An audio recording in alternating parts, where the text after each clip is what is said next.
જય શ્રી કૃષ્ણ મિત્રો, આપ સૌ મિત્રોનું મારી ચેનલમાં હાર્દિક સ્વાગત છે. મિત્રો, પુરુષોત્તમ માસને છેલ્લા 2 દિવસ બાકી રહ્યા છે. આજની વિડીયોમાં આપણે 29મા દિવસની વાર્તા સાંભળશું. મિત્રો, જીવનમાં ઘણી વખત સત્ય અને અસત્ય કોઈ પ્રશ્ન ઊભો થાય ત્યારે હંમેશા સત્યનો જ સાથ દેવો જોઈએ. જો વ્યક્તિ લાલચવશ અસત્યનો સાથ આપે છે તો તેનું ફળ તેને અવશ્ય ભોગવવું જ પડે છે. માટે હંમેશા સત્યની સાથે જ ઊભા રહેવું જોઈએ. આ વાર્તાનો આ જ સંદેશ છે. તો ચાલો આજની વાર્તા આપણે સાંભળશું. વાર્તાનું નામ છે જાલ સમૂળી આવી. તો ચાલો વાર્તા સાંભળશું. એક ગામ હતું, તેમાં એક બ્રાહ્મણ હતો. તે પોતાના 10 વર્ષનો પુત્ર મૂકી અને મૃત્યુ પામ્યો. આથી વિધવા બ્રાહ્મણી પોતાના પુત્રને ગામમાં ભિક્ષા માંગવા મોકલે અને ભિક્ષામાં જે કાંઈ મળે તે રાંધીને ખાય અને બંને જણા જીવન પસાર કરતા હતા. એટલામાં પવિત્ર પુરુષોત્તમ માસ આવ્યો. આથી બ્રાહ્મણીએ પોતાના પુત્રને કહ્યું, ભાઈ, તું આજથી 5 દિવસ ભિક્ષા માંગવા જઈશ નહીં. ઘરમાં જે કંઈ છે તે રાંધી અને એકટાણું કરીને 5 દિવસ ચલાવીશું. જો એટલું અન્ન નહીં હોય તો હું ઉપવાસ કરીશ. આમ પુત્રને કહી પછી મા દીકરાએ પુરુષોત્તમ માસના 5 એકટાણા કરવાનો સંકલ્પ કર્યો. હવે બ્રાહ્મણનો બાળક નિત્ય સવારે ઉઠી નદીએ જાય અને વળતી વખતે જળનો લોટો ભરી અને મહાદેવજીના મંદિરમાં જઈ શિવલિંગ પર જલ ચડાવે. 2 દિવસ થયા અને 3જે દિવસે બ્રાહ્મણનો બાળક જળ ચડાવવા મહાદેવજીના મંદિરે ગયો. ત્યાં તો તેણે ઈશ્વર અને પાર્વતીજીને સોગટે રમતા જોયા. પાર્વતીજીએ બાળકને જોઈ અને કહ્યું, અલ્યા બટુક, તું ઊભો રહે. તું સાચું કહેજે, હાર્યાને હાર્યું કહેજે અને જીત્યાને જીત્યું કહેજે. આમ કહી અને પાસા નાખ્યા. હવે મહાદેવજીએ પૂછ્યું, બટુક, સાચું કહેજે, કોણ હાર્યું અને કોણ જીત્યું? મહાદેવજીનો પ્રશ્ન સાંભળી બટુકને થયું, આ અગળબમ બાવો મને શું આપશે? એના કરતાં તો માતાજીનો પક્ષ લેવો વધુ સારું રહેશે. આથી લાલચના કારણે બાળકે કહ્યું, માતાજી જીત્યા. હવે બટુકને માતાજીએ એનો પક્ષ લેવાના કારણે 2 રત્નો આપ્યા. બટુક તો રત્નો લઈ અને ઘરે ગયો.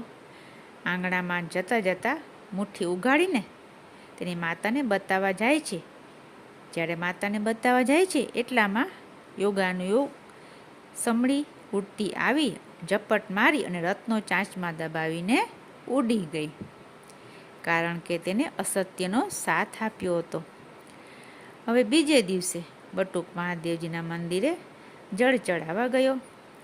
બાળકને આવેલો જોઈ માતાજી બોલ્યા, અલ્યા બટુક, તું આવ્યો તો સારું થયું. તું ઊભો રહે.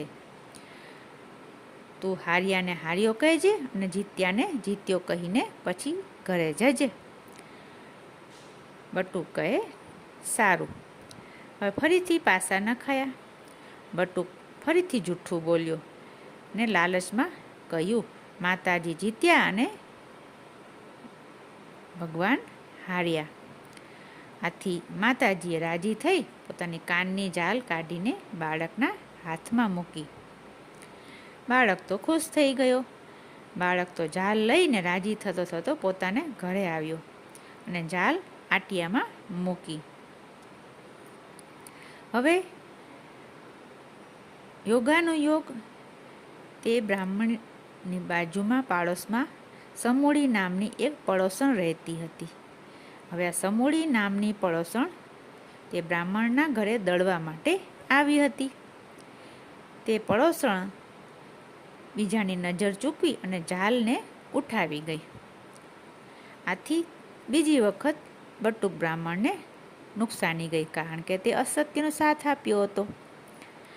હવે ત્રીજે દિવસે બટુક મહાદેવજીના મંદિરે ગયો અને લોટો જલ ચડાવ્યો અને બાળકને આવેલો જોઈ ફરીથી માતાજીએ કહ્યું, અલિયા બટુક ઊભો રહે, તું હાર્યાને હાર્યો કહેજે અને જીત્યાને જીત્યા કહેજે. ફરીથી બટુક જૂઠું બોલ્યું. તેને કહ્યું, માતાજી જીત્યા અને મહાદેવજી હાર્યા, કેમ કે તેની અંદર એટલો લાલચ હતો કે જો હું માતાજીનો પક્ષ લઈશ તો મને ખૂબ લાભ થશે. આ વખતે પાર્વતીજીએ બાળક ઉપર પ્રસન્ન થઈને પોતાના ગળાનો હાર કાઢીને ભેટ તરીકે તેને આપ્યો. બાળક તો ખુશ થઈ ગયો. બાળક હાર લઈ અને ઘરે જાય છે ત્યાં તો એક યોગાનો યોગ સમળી ઉડતી ઉડતી આવી અને હાર ઉપાડી ગઈ. બ્રાહ્મણ બટુક તો નિરાશ થઈ ગયો, અંદરથી હતાશ થઈ ગયો. હવે બ્રાહ્મણનો બાળક વિચારમાં પડ્યો. વિચારવા લાગ્યો. 3 વાર જૂઠું બોલી માતાજી જીત્યા કહ્યા, પણ તેમની આપેલી એક પણ વસ્તુ તેની પાસે રહી નહીં.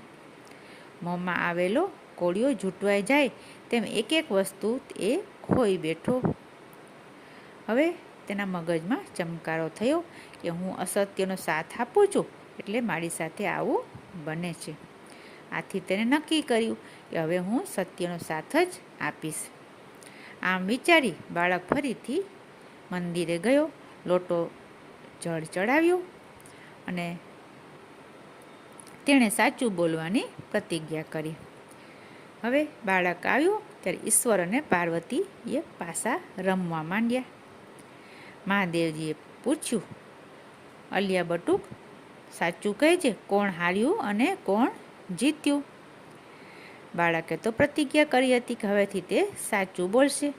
આથી બાળકે કહ્યું, પિતાજી જીત્યા અને માતાજી હાર્યા, અને તેને સત્યનો સાથ આપ્યો. હવે મહાદેવજી તો તેના સત્ય જવાબના કારણે રાજી થઈ ગયા અને એક દળીઓ ભરીને તેને ખીર ભેટમાં આપી. બટુક તો રાજી થઈ દળીઓ લઈને ઘરે ગયો. હવે ઘરે જતાં જ સમળીએ ખીર ઉપર ઝાપટ મારી. સમળીએ ખીર ઉપર ઝાપટ મારી એટલે બ્રાહ્મણીએ બૂમ પાડી કે અલિયા ઝાલ સમોડી આવી. હવે બન્યું એવું જોગાનું જોગ કે એટલામાં પડોસણ સમૂડી જે ઝાલ ચોરી ગઈ હતી તે દેવતા લેવા આવતી હતી.